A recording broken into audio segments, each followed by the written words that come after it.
solutions to meet industry's needs.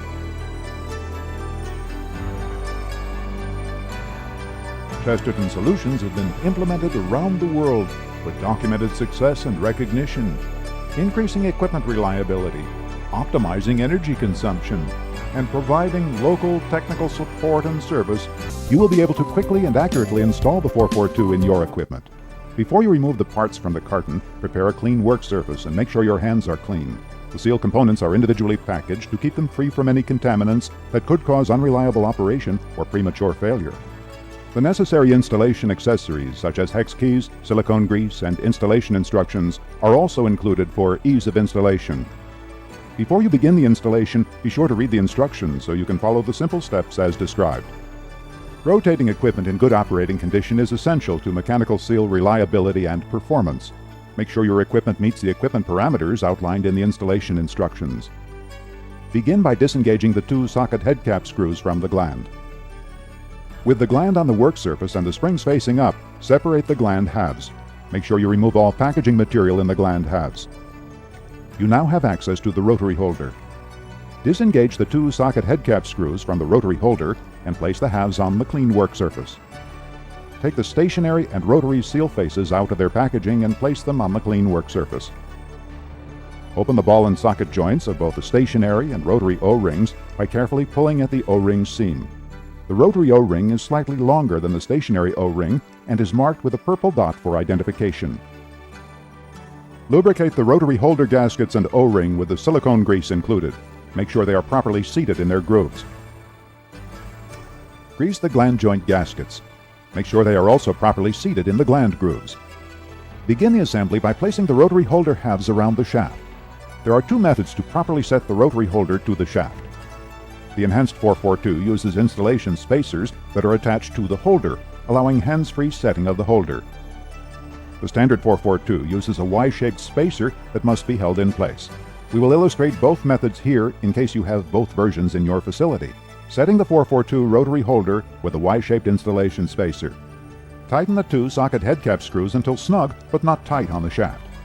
Insert the Y-shaped installation spacer against the step on the inboard end of the rotary holder and slide the holder against the spacer and stuffing box. Do not place the spacer against the back surface of the holder, as this will incorrectly position the holder. While pushing the holder against the spacer, alternately tighten both screws evenly. The spacing between the rotary holder halves should be equal on both sides. Remove the installation spacer once the screws are tightened. Setting the enhanced 442 rotary holder with installation spacers attached. The enhanced version has two P-shaped spacers that are affixed to the holder halves.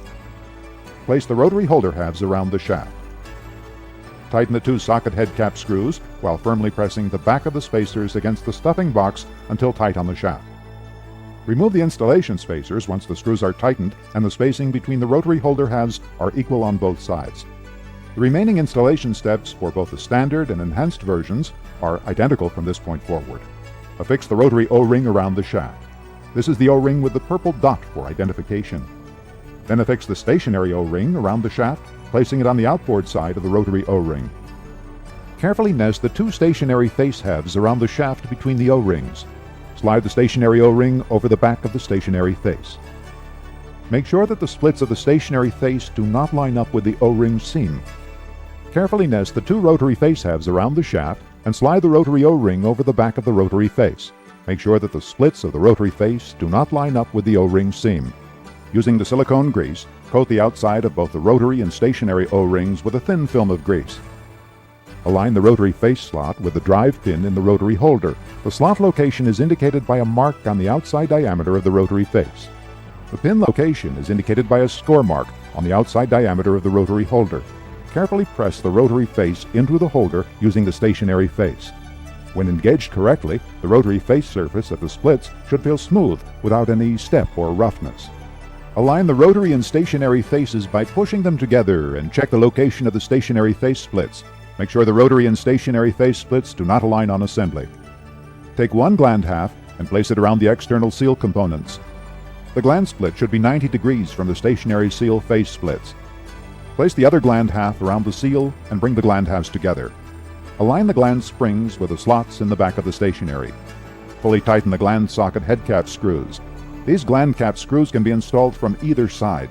Install the adjustable gland tabs as needed for a 2, 3, or 4-bolt pattern. Evenly snug the mounting bolts to the stuffing box, keeping the seal perpendicular to the shaft. Do not over-tighten the bolts. No centering of the 442 is required. The internal face centering buttons will center the seal automatically. To check the seal for correct rotary placement, insert the Y spacer or back of the P spacer against the back of the gland. The width of the spacer should be approximately flush with the back of the stationary. This comparison can also be used as a seal face wear indicator during operation of the seal. Rotate the shaft by hand to make sure that there is no metal-to-metal contact within the seal. A slight drag may be found due to the seal faces, but the shaft should rotate freely. Take all necessary precautions and follow normal safety procedures before starting the equipment. Many improvements have been built into the Chesterton 442 split seal that make it the easiest seal to install and field repair today. Understanding and following the simple steps described in this video and the installation instructions are the keys to achieving a quick seal installation and reliable seal operation.